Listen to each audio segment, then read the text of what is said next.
Good morning student. I am Abda ma'am. Today I will teach chapter 3 पूस की रात। पूस की रात मतलब होता है कि जाड़े की रात।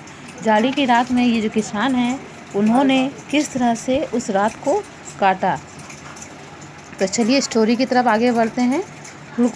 हल्कू ने आकर अपनी पत्नी से कहा, सहाना आया है, जाओ जो पैसे रखे हैं उसे लाकर दे दो। तो जो उसकी पत्नी है वो बोलती है कि इतने पैसे कहाँ से दूँगी, क्योंकि पैसे तो नहीं है। तो वो हल्कू कहता है कि जो पैसे मैंने कंबल के लिए रखे थे वो पैसे लाकर दे दो। तो फिर उसकी पत्नी कहती है, अगर ये पैसे उसे दे दिया जाए सहाना को तो फिर आप कंबल कैसे लेंगे। तो फिर वो हल्कू जो है वो अपनी पत्नी से कहता है, इसका मैं दूसरा उपाय सोचता हूँ, जाओ ये पैसे लाकर दे दूँ। तो वो बोलती है, एक तो तुम इतने खेत में इतनी मेहनत करते हो, मेहनत करने के बाद एक एक पैसा जोड़ जोड़ कर रखते हो, और जब पैसा हो जाता है तो इस सहाना को तुम लाकर दे देते हो। लगता है कि सारा दिन हमें पैसा ही देना पड़ेगा हमेशा।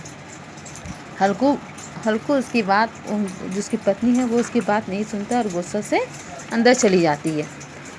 उसकी पत्नी बोलती है कि इसका सहाना का क्या लाज चलता है, जो वो हमें कुछ भी बोलेगा, ऐसा नहीं हो सकता, तुम रहने दो। तो वो हल्कू जो है वो जाता है और पैसे ला करके सहाना को दे देता है। फिर इसी तरह से जब वो पैसे दे देता है तो उसके पास कंबल लेने के लिए पैसे नहीं रहते हैं। उसकी अंधेरी रात धीरे धीरे ठंड के कारण वो बढ़ती जाती है और रात भी जल्दी से कटता नहीं है। तो वो अपनी ठंड से बचने के लिए वो एक सूती का चादर लेता है और वो तान कर उसे सो जाता है। लेकिन ठंड इतनी ज़्यादा है कि उसे रात भर नींद भी नहीं आती है।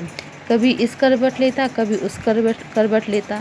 करवट लेते लेते कुछ देर बीत जाता है, लेकिन ठंड तब भी जो है वो कम नहीं होता है। फिर वो क्या करता है कि एक जानवर रहता है जिसका नाम है, वो कुत्ता है। सो वो कुत्ता जो है वहीं पर वो मतलब उस हल्कू के पास वो आ जाता है और उसके साथ रहता है। तब वो अपनी ठंड से बचने के लिए हल्कू जो है उसे अपने सीने से लगा लेता है, ताकि उसका जो ठंड जो है वो कम हो सके। लेकिन वो कम नहीं होता है। तो फिर वो सोचता है कि किस तरह से इस मतलब ठंड को कम किया जाए। वो क्या करता है, खेत के पास जाकर के कुछ मतलब पत्ते तोड़ कर लेकर आता है और उसे जला देता है। जलाने के बाद वो उसमें आग से अपना पूरा बॉडी को जो है वो पूरा सेकता है, ताकि ठंड थोड़ी कम हो जाए। फिर भी ठंड तो थोड़ी कम होती है, लेकिन इतनी शीत रहती है, इतनी मतलब क्या बोलते हैं, कुहासा इतना अधिक रहता है कि वो ठंड तब भी उसे उतना नहीं लगता, लेकिन थोड़ा कम लगता है। वो रात भर उसी तरह फिर वो सो भी नहीं पाता, इतना ठंड बहुत ज़्यादा है जिसकी वजह से वो सो नहीं पाता है। फिर देखता है कि जंगल में मतलब वो खेत में कुछ जानवर घुस आए हैं, लेकिन वो ठंड उसे इतनी अधिक लगती है कि जिसके लिए वो वहाँ से उठकर जाना नहीं चाहता है। फिर जो कुत्ता जो रहता है जबरा, वो उसे बोलता है कि जाओ जाकर देखो कि खेत में कोई घुस आया है। लेकिन जबरा जो है जब वो जाता है देखने के लिए, तो वो बोलता है कि खेत में उसके रहते हुए तो खेत में कोई आ ही नहीं सकता, लेकिन बार बार उसे आहट मिलती है जैसे कि कोई घुस आया है। लेकिन हल्कू को इतना ठंड लगता है, आलस उसे इतनी ज़्यादा रहती है कि जिसकी वजह से वो जाकर खेत में देख नहीं पाता है कि खेत में कौन घुस आया है। सुबह जब होती है तो वो उसकी पत्नी जो है वो आकर उससे कहती है कि तुम रात भर यहाँ पे थे तो तुमने देखा नहीं खेत में क्या हुआ है।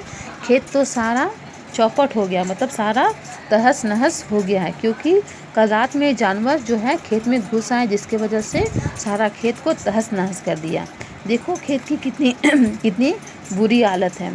जो मुन्नी जो है उसकी पत्नी, वो थोड़ी उदास होती क्योंकि उसका खेत जो है बर्बाद हो जाता है। लेकिन हल्कू खुश होता है ये सोचकर कि उसे रात तो वहाँ काटनी नहीं पड़ेगी। ये सोचकर वो बहुत ही प्रसन्न हो जाता है। आशा करती हूँ कि आपको ये स्टोरी समझ में आई हो और आप इसे घर पे अपने अच्छे से एडिट कर पाएँ। Thank you, take care.